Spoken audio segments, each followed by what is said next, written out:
Seguimos em frente, vamos agora até Brasília conversar com o jornalista Alexandre Garcia. Alexandre, bom dia, bem-vindo mais uma semana aqui no Liberdade de Opinião. Voltei. Voltou, seja bem-vinda, voltou descansada. Recebemos de braços abertos. Tomei todo o chimarrão que havia no Rio Grande do Sul, então voltei aqui bem recarregada, viu? Para a gente começar o Liberdade de Opinião e começo falando sobre imunização aqui no estado de São Paulo, viu? O governo de São Paulo anunciou o início da vacinação contra a Covid-19 para um público-alvo novo, né? Pelo menos com aquilo que a gente está habituado até então. Agora teremos jovens adolescentes de 12 a 17 anos imunizados a partir do dia 23 de agosto. A Anvisa já autorizou a imunização para essa faixa etária, só que apenas usando a vacina da Pfizer. O calendário de vacinação para adultos também foi antecipado e, segundo o governador João Dória, essa antecipação só foi possível após a aquisição de 30 milhões de doses extras da Coronavac. No Brasil, de acordo com um levantamento feito pela agência CNN, mais da metade da população adulta vacinável recebeu pelo menos uma dose da vacina ou a dose única contra a Covid-19, nesse caso é só a vacina da Janssen. No entanto, a porcentagem dos que já receberam as duas doses está em quase 19%. Alexandre Garcia, como você avalia, então, esse ritmo, essa caminhada do PNI, o Programa Nacional de Imunização? Esses números são positivos? A gente já pode respirar aliviado ou falta muita estrada pela frente? Pois é, Elisa, aqui no Brasil todos éramos técnicos de futebol, né? Hoje ninguém quer ser Tite, né? Mas hoje também somos todos entendidos em vacina. A gente fica lendo de tudo sobre vacina e acaba tendo informações e eu acho estranho, por exemplo, essa decisão da Anvisa e de São Paulo de vacinar gente com menos idade, que teoricamente não é preciso, né? E com a Pfizer. A Pfizer, na fase 3, estava proibindo que pessoas fossem voluntárias se ainda que tivessem pretensões de reprodução. Né? Então, fica estranho, mas enfim, a Anvisa autorizou, está autorizado. Eu acho que a gente está indo bem, eu tenho a impressão que vamos cumprir a meta, sim. Veja só, temos praticamente 30 milhões de brasileiros vacinados com as duas doses. E, no mínimo, outro tanto de brasileiros imunizados, naturalmente, que já passaram pela Covid, alguns oficialmente, né, está registrado lá 15, 16 milhões, mas no mínimo o dobro disso de pessoas que tiveram contato com o vírus, que foram tratadas em casa, que se curaram logo, que só tiveram gripezinha, que nem sentiram sintomas. A gente não sabe o número de pessoas que estão naturalmente imunizadas pelo próprio vírus. Talvez por isso esteja caindo aí o número de mortes, né? Em pleno inverno, né? Talvez por isso. Agora, a gente conseguiu outras coisas. 75% da população indígena está vacinada com as duas doses, né? Os americanos não conseguiram isso. O Biden estabeleceu uma meta, né, para o 4 de julho, na data nacional, 70% de vacinados. Não conseguiram, estão chegando agora a 50% de vacinados com a segunda dose, e eles têm vacina em abundância, a hora que quiser. Né? Os cubanos ontem saíram para as ruas, claro, pedindo democracia, faz 60 anos que eles não têm democracia, mas pedindo vacina também. Né? Então, não é fácil. O Chile, com os problemas que tem, além de políticos, problemas com vacina. E nós estamos aí, pouco a pouco, estamos resolvendo, né? Resta esperar os resultados, que nesse caso de vacinas recentes, vacinas experimentais, tem gente ainda fazendo experiência para saber o intervalo entre uma dose e outra, dos que precisam de duas doses, né? Ainda está se testando, então a gente precisa ainda avaliar os resultados, isso a gente só vai conseguir ao longo do tempo e não serão apenas meses. Mas o bom é ter os resultados agora, né, com a queda do número de pessoas que, enfim, são hospitalizadas ou acabam não resistindo. Tomara que Elisa. estejamos o quanto antes protegidos, né, desse vírus que há mais de um ano já atrapalha as nossas vidas. Alexandre Garcia, na sua avaliação, o estado de São Paulo tem se destacado pelas antecipações no cronograma, porque acaba sendo sempre ali um abre-alas, né, antecipado aos demais estados, quando a gente fala de imunização, agora inclusive anunciando então de 12 a 17 anos. Bom, é uma vocação de São Paulo, né? O estado mais importante do país, né? A economia de São Paulo é quase metade da economia brasileira, né? Os paulistas sempre foram destaques, né? Há pouco comemoraram, dia 9 de julho, né, a Revolução para tentar fazer com que o ditador Vargas estabelecesse uma Constituição no país. Eles sempre se destacaram. Então é um destaque positivo, esse a corrida pela vacina, né? E agora uma vacinação de jovem, né? Isso é estimulante, é muito bom. É muito bom que São Paulo continue fazendo jus ao seu lugar no Brasil. Seguimos ao vivo aqui com Liberdade de Opinião, agora 8 horas e 49 minutos. Vamos mudar de assunto, Alexandre Garcia, trazer mais uma pauta bastante importante. O presidente da Câmara dos Deputados, Arthur Lira, afirmou durante uma entrevista exclusiva aqui para a CNN que é preciso ter calma ao analisar os pedidos de impeachment contra o presidente Jair Bolsonaro. E disse mais, abre aspas, o impeachment é muito mais que uma pesquisa, muito mais do que vontade da oposição, que eu nem sequer sei se quer impeachment mesmo. Fecha aspas. Para Lira, apesar das pesquisas de opinião, o Brasil não tem condições de lidar com o impeachment neste momento. Para o presidente da Câmara, o Brasil não deve se acostumar a desestabilizar a política em cada eleição. E reitera, abre aspas, não podemos fazer isso, precisamos talvez alterar o sistema do Brasil para um parlamentarismo. Alexandre, começando com o que diz respeito ao impeachment, você acredita que, de fato, a oposição quer que, na prática, seja feito esse impeachment ou não?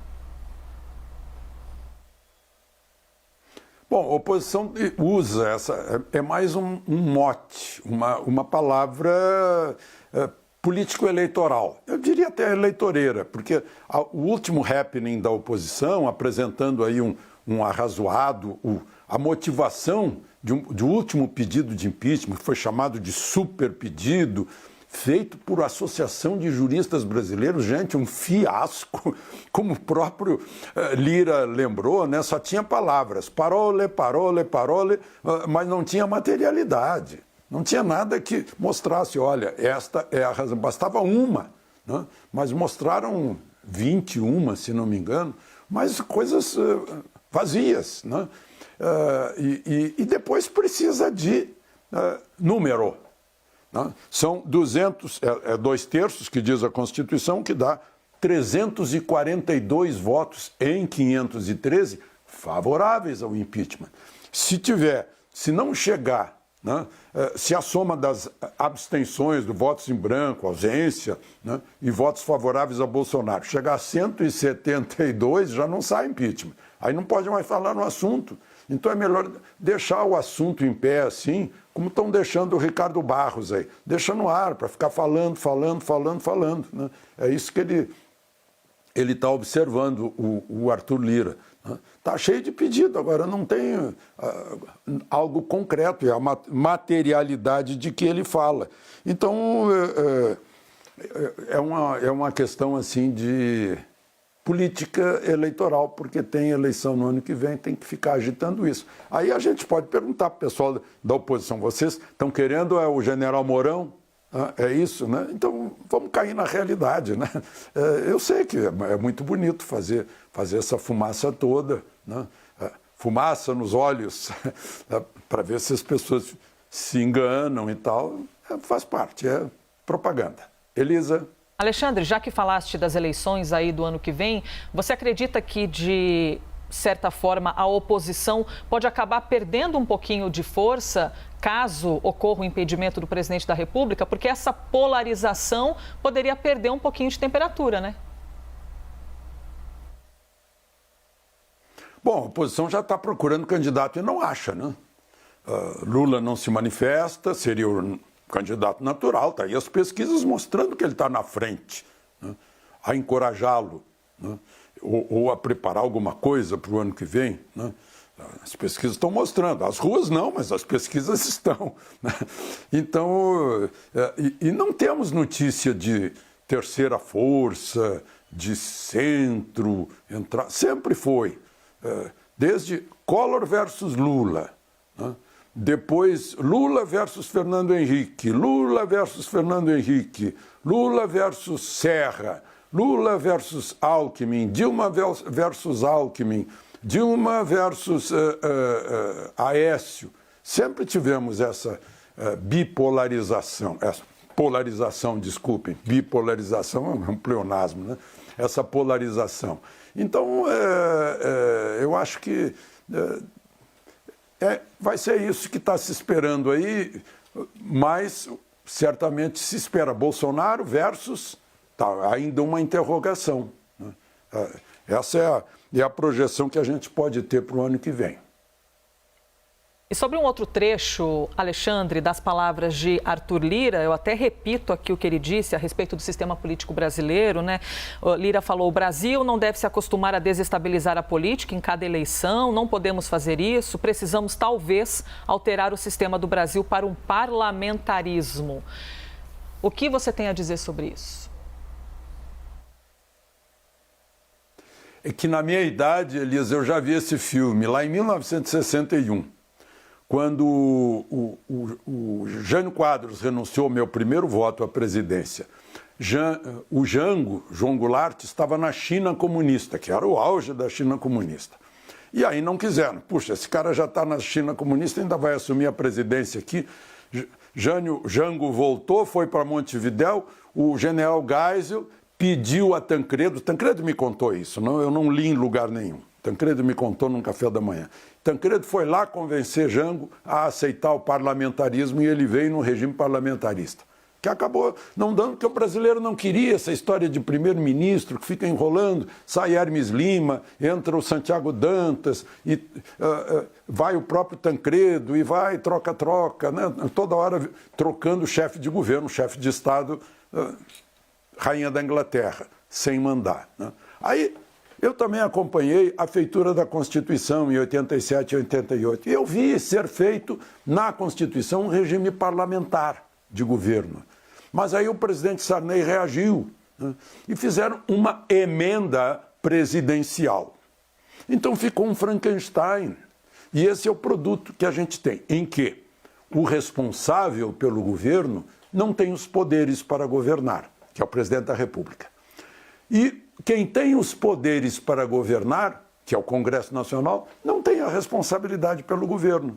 Então, estava funcionando o tal de presidencialismo em que se cedia para os partidos a Petrobras, o Banco do Brasil, o BNDES, a Caixa Econômica, o Ministério da Infraestrutura, o Ministério da Saúde, e aí estava todo mundo feliz e conseguia governar. Na hora que tirou, aí estão falando de impeachment, porque chegou assim, crise de abstinência. Então não é essa a solução. A solução é cumprir a Constituição, né? Ou determinar qual é que regime é esse, afinal, né? É parlamentar ou é presidencial? Né? O presidente que tem as responsabilidades tem que ter os poderes também. Relativas, é claro, o Congresso é que faz as leis, faz a lei do orçamento, tem que estudar agora a lei de diretrizes orçamentárias antes de entrar em recesso, né? Tem que votar. Então, esse é o nosso problema também. Agora, o outro problema é que ninguém quer abrir mão de seus privilégios, de foro privilegiado, de salários privilegiados, de aposentadoria privilegiada, de direitos, etc. Né?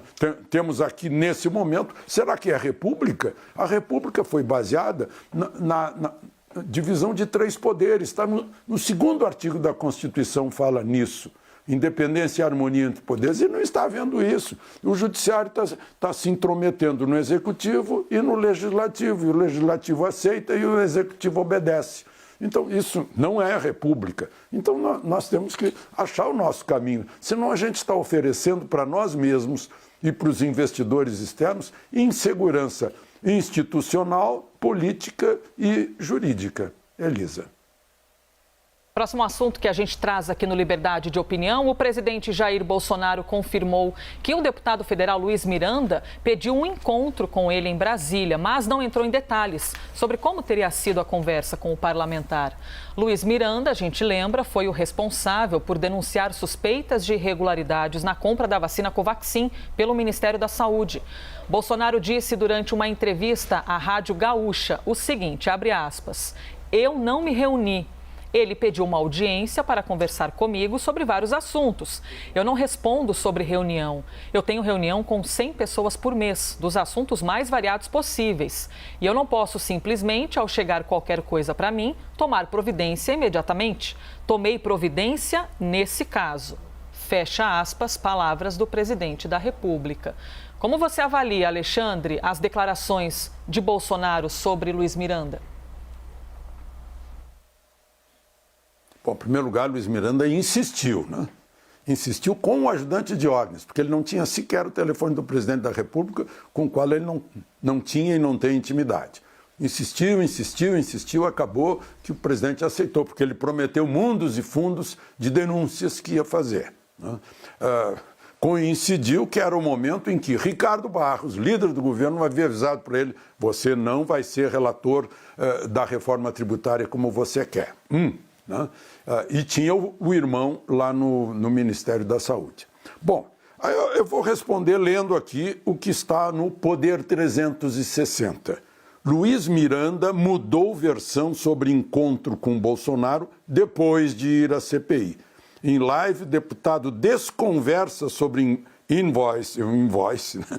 Com erros e passa a dizer que o presidente só leu reportagens. O deputado Luiz Miranda, um dos principais protagonistas no caso de suspeitas de irregularidade da vacina Covaxin, mudou a versão que apresentou à CPI, né, sobre ter mostrado ao presidente Jair Bolsonaro documentos com provas dos problemas apresentados. Em vídeo publicado em seu perfil no Instagram, no início deste mês, o congressista disse que Bolsonaro teria visto apenas reportagens. Assim, há necessidade de a CPI chamar de volta Luiz Miranda, né? Se ele está dizendo que não disse na CPI, ou está mudando a versão, na CPI, então, mentiu, será que a palavra seria essa? Ou se enganou, ou esqueceu de detalhes. Então, é outro que precisa ser chamado, tem que ser chamado o seu Maximiano da Precisa, o deputado Ricardo Barros e o senhor Luiz Miranda.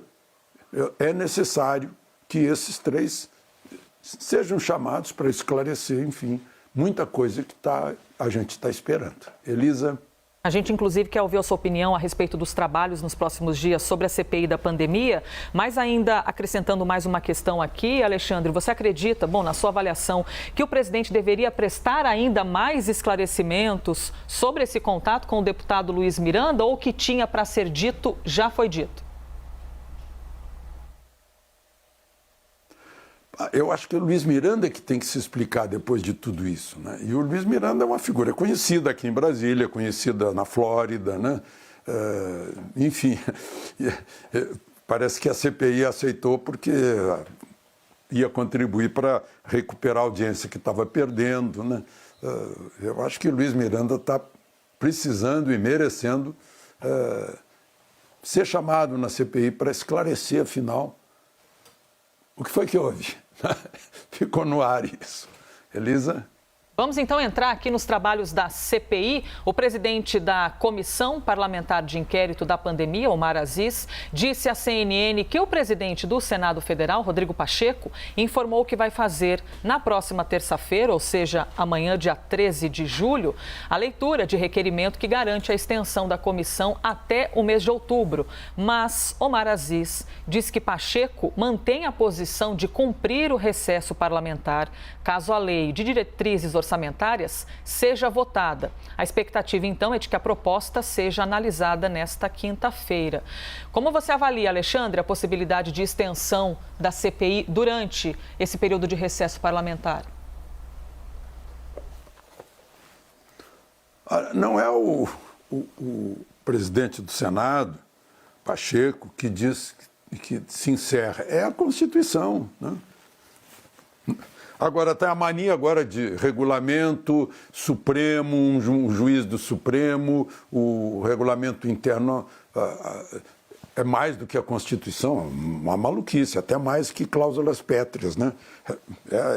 É terrível o que a gente está passando nesse país nesse momento. Na hora que a Constituição perdeu o valor, pois aí estão discutindo isso. Então, se votar, a oposição vai tentar até obstruir para não votar e para não haver o recesso. Está escrito que, se não votar a lei de diretrizes orçamentárias que estabelece metas, traçados, despesas, tudo para o ano que vem, não entra em recesso. E entrando em recesso, entra em recesso tudo. Todas as comissões entram em recesso. Agora, a preocupação da CPI é que tudo foi derrubado. Nenhuma narrativa foi mantida em pé na medida em que vai chamando gente que não seja aquelas combinadas que vão lá dizer tudo que os interrogadores os 7 gostariam de ouvir. Quando vão as pessoas que vão dar respostas que eles não gostariam de ouvir, aí derruba as narrativas. Esse é que é o problema. E aí não sustenta o objetivo que já está lá escrito. Qual é o objetivo? É dizer que o presidente da República é isso, isso e aquilo. Então, eles não vão chamar agora, não.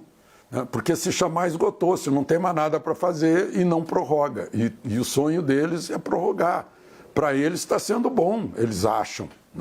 Embora o desgaste. O próprio Omar Aziz disse o seguinte: não aceito que a CPI vire chacota. Opa! Algum grilo falante buzinou lá no inconsciente dele, ou no superego, que está virando chacota. Ele está desconfiado disso. Mas estão apostando que não. Então, querem prorrogar por mais 90 dias essa CPI. Elisa? Alexandre Garcia, chegou ao fim o nosso tempo, então por hoje é só. Passou rápido. Até amanhã, Elisa. Obrigado. Aproveitem o dia.